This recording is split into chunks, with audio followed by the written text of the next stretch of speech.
Hello friends, I am Sneha and welcome to my YouTube channel clear vision. ऐसे volatile market में हमें बिल्कुल बहुत ज़्यादा कंफ्यूजन होता है कि हम कहाँ पे इन्वेस्ट करें ताकि हमें अच्छे खासे लॉन्ग टर्म में जो है वो मेरा कॉर्पस बन जाए। ऐसे में हमने 3 ऐसे म्यूचुअल फंड को लिया हुआ है। वन बाय वन करके डिटेल में हम तीनों को देखेंगे। सबसे पहले हम Tata small cap fund direct plan growth को देखेंगे। ये एक साल में इस फंड ने 40.20% का रिटर्न, 2 साल में 35.53% का रिटर्न, 3 साल में 24.60% का रिटर्न और 5 साल में 33.76% का रिटर्न दिया है। वीडियो में हम आगे डिटेल में डिस्कस करते रहेंगे। उससे पहले आप लोगों से रिक्वेस्ट है कि मेरे चैनल पे अगर नया है तो सब्सक्राइब करें, लाइक करें और ज़्यादा से ज़्यादा शेयर करें ताकि आगे आने वाले सभी वीडियो का नोटिफिकेशन आप लोगों तक सबसे पहले पहुंचे। तो Tata small cap fund direct plan growth के पूरे डिटेल में इसका फंड इन्फॉर्मेशन को देखेंगे। इसका स्कीम एसेट साइज जो है वो 9,463.78 करोड़ का है। वहीं पे कैश होल्डिंग्स भी इस कंपनी के पास अच्छा खासा है, 7.66% का, और एक्सपेंस रेशियो यहाँ पे कम है, यहाँ पे 0.34% का है एक्सपेंस रेशियो। और स्कीम बेंचमार्क जो है Nifty small cap 250 total return index है। यानी कि ये फंड भी हमें अच्छा लग रहा है, फंडामेंटली अच्छा लग रहा है। इसका फंड इन्फॉर्मेशन भी काफ़ी अच्छा लग रहा है हमें। और एग्जिट लोड जो है वो 1% का है। तो चलिए अब हम इस कंपनी ने किस किस सेक्टर में कितना कितना परसेंट का जो है वो परसेंटेज एलोकेट किया है अपने इन्वेस्टमेंट का, पूरी डिटेल में हम देखेंगे। यहाँ पे फाइनेंशियल में 13.83% एलोकेट किया है, केमिकल्स में वहीं 10.99% एलोकेट किया, सर्विसेज में 10.79% का एलोकेशन किया है, और कैपिटल गुड्स में 9.48% का, हेल्थ केयर में 9.15% का और अदर्स में 45.76% का कर रखा है। तो पोर्टफोलियो काफ़ी डाइवर्सिफाई हमें नज़र आ रहा है। ये अच्छा खासा रिटर्न भी दिया है, तो ये हमें फंड अच्छा लग रहा है।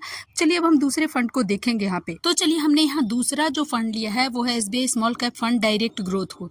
उसने एक साल में ही 40.88% का रिटर्न, 2 साल में 29.45% का रिटर्न, 3 साल में 24.80% का रिटर्न और 5 साल में 30.64% का रिटर्न दिया है इस फंड ने।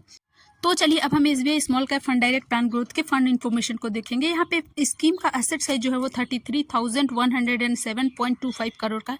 वहीं कैश होल्डिंग इस कंपनी के पास भी अच्छा खासा है, 7.85% का, एक्सपेंस रेशियो 0.66% का है। यहीं पे स्कीम बेंचमार्क जो है BSE 250 small cap total return index है और एग्जिट लोड जो है वो 1% का है। तो चलिए अब हम SBI स्मॉल कैप फंड के सेक्टर एलोकेशन को देखेंगे। यहाँ पे इस फंड ने भी पिछले कुछ सालों में बहुत अच्छा रिटर्न दिया है। इस फंड ने सर्विसेज में 17.01% का इन्वेस्ट कर रखा है, फाइनेंशियल में 13.84% का, कंज्यूमर डिस्क्रिमिनेटरी में 13.07% का, कैपिटल गुड्स में 11.94% का और कंज्यूमर स्टैपल्स में 10.93% का और अदर्स में जो है 33.21% का जो है वो इन्वेस्ट कर रखा है। तो इस फंड ने भी कुछ सालों में बहुत अच्छा रिटर्न दिया है। पर्सनली मुझे भी ये फंड अच्छा लग रहा है, लेकिन मेरी तरफ से किसी भी तरह का बाय या सेल का रिकमेंडेशन बिल्कुल भी ना समझे। ये वीडियो सिर्फ एजुकेशनल पर्पस से बनाया गया है। तो चलिए हम वीडियो में आगे बनते हैं। और हमने तीसरा जो फंड लिया है लास्ट, वो है Nippon India small cap fund direct growth. इसका रिटर्न भी एक साल में 51.38% का, 2 साल में 42.50% का, 3 साल में 31.96% का और 5 ईयर्स में 38.01% का रिटर्न दे रखा है। ये भी फंड बहुत ही अच्छा लग रहा है और पिछले कुछ सालों में इसने भी बहुत अच्छा खासा रिटर्न बना के दिया है। तो चलिए हम अब इसके फंड इन्फॉर्मेशन को देखेंगे। Nippon India small cap fund direct plan growth के इसका स्कीम एसेट साइज जो है वो 61,027.03 करोड़ का है। वहीं कैश होल्डिंग इस कंपनी के पास भी है 5.2% का और एक्सपेंस रेशियो भी है यहाँ पे 0.68% का और स्कीम बेंचमार्क जो है वो Nifty small cap 250 total return index को फॉलो करता है। एग्जिट लोड भी यहाँ पे 1% का है। तो हम लास्ट में Nippon India small cap fund direct plan growth के सेक्टर एलोकेशन को देखेंगे। इसने कैपिटल गुड्स में 20.34% का इन्वेस्ट कर रखा है, फाइनेंशियल में 11.69% का, सर्विसेज में 9.23% का, कंज्यूमर स्टैपल्स में 8.27% का, हेल्थ केयर में 7.62% का और अदर्स में 42.85% का कर रखा है। तो चलिए अब तो हमें अपने फंड का सिलेक्शन जो है वो अपने पोर्टफोलियो और अपने रिस्क एपेटाइट के हिसाब से करना चाहिए कि हम कितना रिस्क ले सकते हैं, और अगर हम अच्छे फंड को चुनते हैं तो हमें रिटर्न भी अच्छा खासा मिलता है।